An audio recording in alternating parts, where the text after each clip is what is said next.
Hai semuanya, bantu support kami ya dengan cara like, share, and subscribe. Dan jangan lupa tekan tombol notifikasinya ya, agar kamu bisa update video-video selanjutnya. Bismillahirrahmanirrahim. Assalamualaikum warahmatullahi wabarakatuh. Hai, apa kabar anak kelas 6 SD Tia Syukriya semuanya? Semoga sehat selalu ya, dan tetap semangat belajar. Baiklah anak-anakku semua, kali ini Ustazah Nurjati dan Ustazah Yusi akan menemani kalian belajar tema 7, yaitu tentang kepemimpinan dengan materi bahasa Indonesia seputar pidato. Sebelum dimulai, kita berdoa dulu ya. Bismillahirrahmanirrahim. Robbi zidni ilman warzuqni fahman waj'alni minas solihin. Amin. KD untuk materi ini, untuk aspek pengetahuan, siswa harus mampu menggali isi teks pidato yang didengar dan dibaca. Sedangkan untuk aspek keterampilannya, siswa mampu menyampaikan pidato hasil karya pribadi dengan menggunakan kosakata baku dan kalimat efektif sebagai bentuk ungkapan diri. Berbicara tentang pidato, apakah kalian sudah tahu apa pidato itu? Sepertinya banyak ya yang sudah tahu tentang pidato, karena memang kita sangat tidak asing dengan orang yang menyampaikan pidato. Salah satunya pidato kepala sekolah saat upacara bendera. Jadi, dapat diartikan bahwa pidato itu adalah menyampaikan informasi tentang suatu hal di depan orang banyak. Pernah juga mendengar istilah orator dan audiensi? Ya, orator itu adalah orang yang berpidato, sedangkan audiensi adalah orang yang mendengarkan orator berpidato. Jadi, simak dengan baik materi kali ini agar kalian bisa menjadi orator maupun audiensi yang handal. Yang harus diketahui bahwa teks pidato itu mempunyai beberapa bagian. Yang pertama, salam pembuka. Bagian dari teks pidato ini biasanya terletak pada bagian awal yang menjadi pembuka pidato. Contohnya, selamat pagi, salam sejahtera, atau assalamualaikum warahmatullahi wabarakatuh. Yang kedua, kalimat pembuka. Bagian dari teks pidato ini berisi kalimat sapaan terhadap audiensi. Contohnya, Bapak Kepala Sekolah yang saya hormati. Yang ketiga adalah isi. Bagian ini adalah yang berisi inti dari informasi yang akan disampaikan dan dibicarakan dalam pidato. Keempat, kalimat penutup. Bagian dari teks pidato yang berisi simpulan, harapan, dan permintaan maaf kepada audiensi jika ada kesalahan dalam berkata dan juga menyinggung pembaca. Yang kelima, salam penutup. Bagian dari akhir teks pidato yang menjadi penutup pidato. Contohnya, selamat pagi dan terima kasih. Atau juga, wassalamualaikum warahmatullahi wabarakatuh. Lalu, bagaimana ya cara membuat teks pidato itu? Mari kita simak langkah-langkah dalam membuat teks pidato. Langkah pertama, tentukan topik atau tema pidato. Topik atau tema sebaiknya disesuaikan dengan momen tertentu. Yang kedua, kumpulkan referensi bacaan. Referensi pidato dapat diperoleh dari pengalaman, hasil penelitian, imajinasi, ensiklopedia, atau internet. Ingat, mintalah bantuan guru atau orang tuamu jika kamu merasa kesulitan. Langkah ketiga, buatlah rancangan teks pidato. Rancangan teks pidato disusun berupa salam pembuka, kalimat pembuka, isi, kalimat penutup, dan salam penutup. Rancangan ini disebut juga dengan kerangka pidato. Langkah keempat adalah rangkaikan pidato. Rancangan teks pidato yang telah dibuat sebaiknya dirangkaikan menjadi teks pidato yang utuh. Perhatikan kalimat efektif dan gunakan kata-kata baku saat menyusun pidato.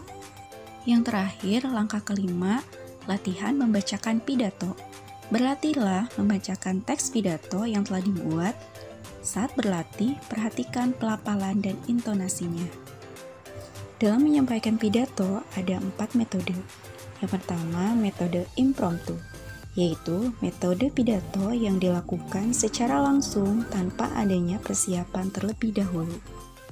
Yang kedua, yaitu memoriter, yaitu metode berpidato dengan cara menghafalkan naskah teks pidato terlebih dahulu. Yang ketiga, metode naskah, yaitu metode berpidato dengan cara membacakan teks pada saat berpidato. Dan yang terakhir adalah metode ekstemporan, yaitu metode berpidato dengan hanya menyiapkan garis-garis besar pembahasan pidato. Selain menjadi orator yang baik, pada saat menjadi audiens, kita pun harus menjadi audiensi yang baik.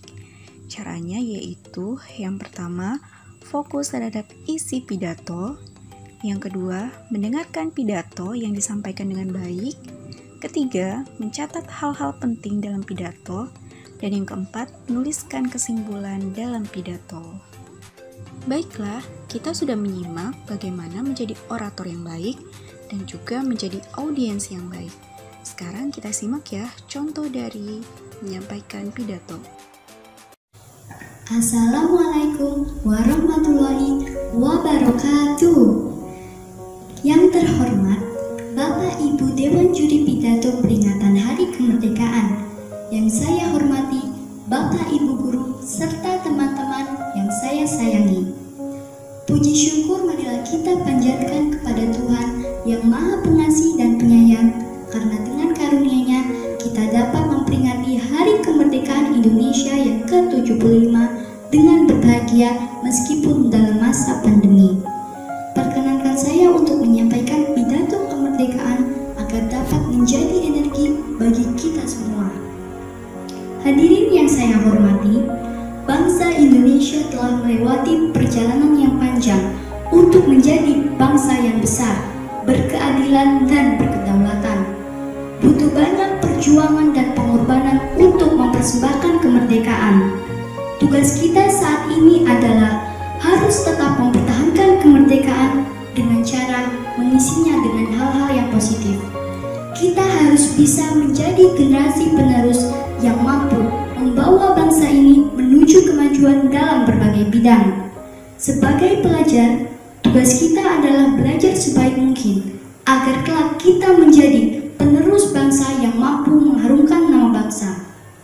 Saat ini pun kita dalam kondisi berperang, namun bukan berperang melawan penjajah seperti pahlawan kita dahulu. Saat ini kita berperang melawan virus COVID-19 yang menyerang negara kita. Apa yang bisa kita lakukan? Yang bisa kita lakukan adalah dengan selalu mematuhi protokol kesehatan yang ditetapkan oleh pemerintah. Dengan kita mengikuti anjuran pemerintah, kita sudah turut serta dalam mempertahankan bangsa kita. Hadirin yang berbahagia, terakhir kali yang ingin saya sampaikan adalah marilah kita selalu menjaga kesatuan dan keutuhan bangsa. Kita harus selalu menanamkan dalam diri rasa cinta tanah air sehingga kita tidak mudah terbawa oleh budaya yang merusak harga diri bangsa tercinta ini. Marilah selalu semangat dalam belajar dan mencari ilmu dan menjadi generasi penerus yang membanggakan. Dan di masa pandemi seperti ini, marilah kita terus menjaga kesehatan dan selalu mengikuti protokol kesehatan dari pemerintah. Hadirin yang saya hormati, sekian dari saya. Apabila ada kekurangan maupun kesalahan, saya mohon maaf. Wassalamualaikum warahmatullahi wabarakatuh. Bagaimana anak-anak? Sekarang sudah tahu ya hal-hal yang berkaitan dengan pidato. Terima kasih untuk selalu semangat dalam belajar. Kita tutup dengan membaca hamdalah bersama. Alhamdulillahirabbil alamin. Sampai bertemu di pembelajaran berikutnya. Wassalamualaikum warahmatullahi wabarakatuh.